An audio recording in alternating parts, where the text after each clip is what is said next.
cross. It's a symbol that is recognizable almost universally.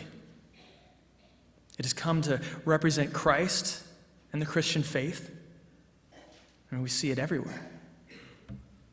Hanging around people's necks, tattooed on their bodies, in art throughout the centuries, and even here, standing in front of us as we worship. As we gaze upon it, especially tonight, we were reminded how Christ bore its pain. But I think too often we forget this was not his cross to bear. This cross, this symbol of all Christ has done, was not made for him. As Christine just reminded us in her reading, this cross was made for someone else. You see, Pilate recognized that this Jesus was innocent. Having gone through many illegalities, a rushed one-day trial in the middle of the night with no formal charges brought, and even the intervention of the high priest, Jesus was brought before Pilate on trumped-up charges based upon jealousy, traditions, and fear. And Pilate had examined this Jesus and found no fault, no guilt in him, desiring even to let him go. In fact, Pilate tried 5 times to set Jesus free. Yet,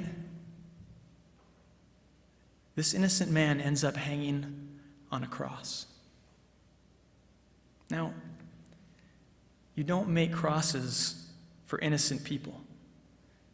You don't make crosses for people that have done nothing. You make crosses for thieves, for murderers, for insurrectionists against Roman rule. You make crosses for people like Barabbas. Barabbas, a man who, up until this point, had probably been claiming his innocence and blaming the Roman unjust laws for his plight, who was probably barely paying attention to what was happening all around him at this time, and now all of a sudden was brought before the people. And there they were, standing side by side, Jesus, the innocent Son of our Father in heaven, and Barabbas, the condemned one whose name means Son of the Father. And a choice was made that day. One which, yes, ultimately started before the foundations of time and space were set. But this choice was made, and the cross that was meant for Barabbas became the cross that Jesus bore. Jesus, the innocent Son of God, became guilty, and Barabbas, the condemned Son of the Father, he became the innocent one. The narrative of Barabbas' cross becoming Jesus, of Barabbas' release from condemnation, is a remarkable parallel to the story of every single believer. Romans 3:23 says, "For all have sinned and fall short of the glory of God." And Romans 6:23 reminds us, "For the wages of those sin is death."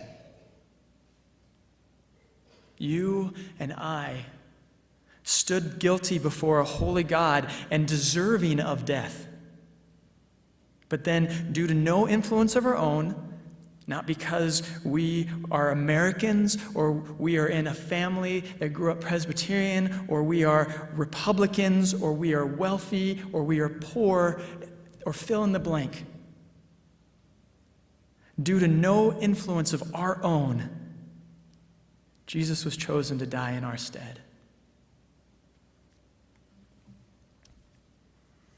Romans 5:8 says, "But God demonstrates his own love for us in this: while we were still sinners, Christ died for us."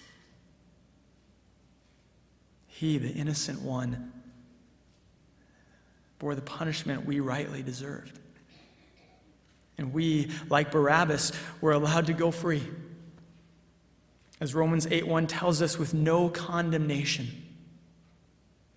And what of Jesus?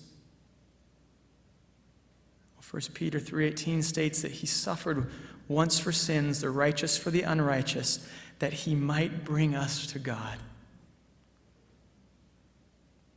Though the cross Jesus was hung upon was created for Barabbas, it might as well have been created for me and for you. The great composer Johann Sebastian Bach understood the weight of this. In his oratorio, St. John Passion, Jesus is struck by the servants of the high priest. Scripture records this in Matthew 26:67 through 68, where it says, "Then they spit in his face and struck him with their fists. Others slapped him and said, 'Prophesy to us, Messiah, who hit you?' Bach, instead of blaming the Jews or others, identified himself and his own sin.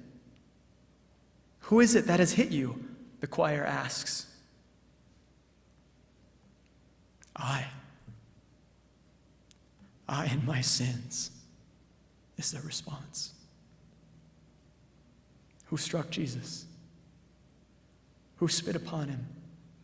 Who cried for his crucifixion? Who betrayed and abandoned him? I and my sins should be our response.